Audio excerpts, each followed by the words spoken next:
Ok, số slide nhận tậpនេះចឹងមានខ្ញុំមានចំណុចមួយដែលតកតងជាមួយនឹងកម្មវិធី Photoshop ហើយនឹងកម្មវិធី Illustrator ក្នុងនេះខ្ញុំចង់និយាយពីចំណុចខុសគ្នានៃការប្រើប្រាស់នៅ mask selection ឬយើងហៅថា clipping mask ចឹងដើម្បីយើងអាចclipping mask នៅក្នុងកម្មវិធីទាំងពីរនឹងបានគឺវាមានលក្ខណៈផ្សេងគ្នាគឺ Photoshop ផ្សេងហើយនឹង Illustrator ផ្សេងចឹងដើម្បីចង់ដឹងថាវាខុសគ្នាបែបម៉េចចឹងយើងចូលទៅកាន់កម្មវិធី Photoshop មួយមកអូខេចឹងនេះគឺជាផ្ទាំងមួយដែលខ្ញុំបានបង្កើតឡើងហើយទីលានភាពចូលហើយចឹងដើម្បីមកឃើញពីភាពខុសគ្នានៃការប្រើប្រាស់នៅ clipping mask ចឹងយើងទៅតាមបានទាំងអស់គ្នាចឹងយើងទីមួយយើងបង្កើតfile ថ្មីមួយមកបន្តមកយើងយករូបមួយមកធ្វើឬក៏យើងអាចមានរូបផ្សេងពីនោះក៏បានចឹងដើម្បីយើងចង់ clipping mask តើតើយើងមានហើយមួយដែលយើងចង់ដាក់វាចូលចឹងដើម្បីយើងអាច clipping mask បានចឹងយើងអាចគុំទីតែខ្ញុំចង់ដាក់វាជា round rectangle ចឹងយកមកយើងគូបនៅត្រង់កន្លែងនេះខ្ញុំចង់បានកំប៉ុន្មានចឹងឧទាហរណ៍ថាខ្ញុំចង់បានរូបហ្នឹងប៉ុណ្ណេះអូខេចឹងតើតើមួយនឹងឡើងទៅខ្ញុំដាក់ស្គាល់ទៅវាពណ៌ដាក់ជួយវិញយកសាយហើយអូខេ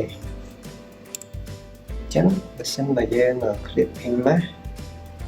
គឺយើងអត់អាច clip វាចូលនៅក្នុងនេះបានទេដោយសារនេះមាននៅពីលើហើយរូបជើងនៅក្រោមចឹងដើម្បីយើងអាច clipping mask បានយើងទាញរូបជើងឡើងទៅលើអូខេចឹងពេលយើងបានប៉ុណ្ណឹងហើយដើម្បីយើងអាច clipping mask បានយើងនេះនៅឈរនៅលើ layer រូបភាពរបស់យើងនេះយើងមកស្ដាំយើងយក create clipping mask ហ្នឹងវិធីទី1តើយើងចូលបានរូបប៉ុណ្នេះឬក៏មួយទៀត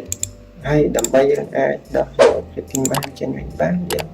និយាយវាវិញមកស្ដាំវិញឬក៏មួយទៀតយើងចុច Alt ហើយយើងចុចឲ្យចំកន្លែង layer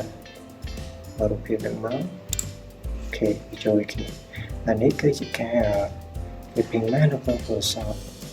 ចំណែកនៅក្នុង Illustrator វិញចឹងយើងចូលទៅកាន់កម្មវិធី Illustrator ក៏យើងអាច clipping mask បានដែរចឹងយើងត្រូវមាន step មួយដូចគ្នាទៅរៀនយកមួយវិញម្ដង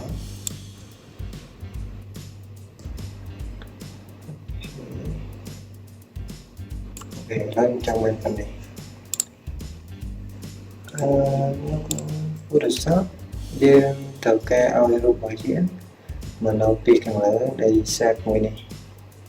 ដើម្បីយើងអាច clipping mask បានប៉ុន្តែអ្វីដែលខុសគ្នាគឺនៅក្នុងហ្នឹងណាគឺយើងប្រើប្រាស់រូបនៅពីខាងក្រោយនៃ set នេះវិញដូចយ៉ាងម៉េចឲ្យ set នេះនៅពីខាងលើហើយរូបភាពនៅពីខាងក្រោយទើបជាអាច clipping mask វាបានអញ្ចឹងដើម្បីយើងអាច clipping mask បានយើងselectវាទាំងពីរចេញមកហើយយើងមកស្ដាប់ make clipping mask អូខេពេលដែលយើងចង់ release វិញយើងមកស្ដាប់ release clipping mask អូខេនេះគឺវិធីទី1នៅក្នុង Illustrator អូខេអញ្ចឹងវិធីមួយទៀតនៅក្នុង Illustrator យើង select វាទាំងពីរមកបន្ទាប់មកយើងយក make clipping mask គឺវានៅក្នុងនេះកន្លែងនេះ transparency បើសិនជាយើងអត់ឃើញវានៅត្រង់ហ្នឹងទេយើងអាចចូលកាន់ window ហើយយើងរកមួយទៀតថា transparency អូខេហើយយើងចុចនៅលើរូប select ទាំងពីរហ្នឹងមកហើយយើង chơi chơi biết ha make clipping mask rồi một cái dạng rồi về màu vậy make clipping mask đã được chỗ ok ok chẳng ở đây ấy cái chế phía cọc này rồi đến cam thị pin ok chẳng và xong chỉ cần chặt vào video mình đã complete like subscribe và share video mới này đừng mấy để tôi ban nó trong này đam mấy thứ này thì channel tiện mình về đã nhằm phong video cho tất cả channel được có Facebook page mình ok chào tạm biệt